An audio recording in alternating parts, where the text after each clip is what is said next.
ಈ ಗೋಡ್ರೇಜ್ ಕಂಪನಿ ಏನು ಮರಿಗಳು ಬಿಟ್ಟಿದ್ದಾರೆ, ಅವರು 5 ಗಂಟೆ ಒಳಗೆ ತೀರ್ಮಾನ ತಗೊತೀವಿ ಅಂತ ಹೇಳಿದ್ದಾರೆ.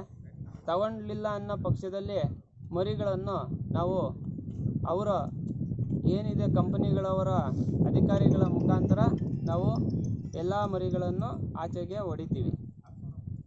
ಇದು ಮತ್ತು ಎಲ್ಲ ಕಂಪನಿಗಳವರು ನಾವು ಈ ಮುಷ್ಕರ ನಿಲ್ಲುವವರೆಗೂ, ನಮ್ಮ ಶ್ರಮಕ್ಕೆ ಪ್ರತಿಫಲ ಕೊಡುವವರೆಗೂ ಮುಷ್ಕರ ಮುಂದುವರಿಸ್ತೀವಿ. ಅಲ್ಲಿವರೆಗೂ ಯಾವುದೇ ಕಾರಣಕ್ಕೂ ಯಾವ ಕಂಪ್ನಿಯವರ ಮರಿಗಳು ಮತ್ತು ಇರೋ ಕೋಳಿಗಳ 12 ರೂಪಾಯಿ ಕೊಟ್ಟು ಅವರು ಬಿಸ್ನೆಸ್ಸನ್ನು ನಾವು ಮಾಡ್ಕೋಬೋದು. ಇರತಕ್ಕಂಥ ಕೋಳಿಗೆ 12 ರೂಪಾಯಿ ಕೊಡಬೇಕು. ಕೆಜಿಗೆ 1 kg ಮಾಂಸಕ್ಕೆ 12 ರೂಪಾಯಿ ಕೊಡಬೇಕು. ಅವ್ರ ಕೋಳಿಗಳನ್ನು ತೆಗೆದುಕೊಂಡು ಹೋಗ್ಬೋದು.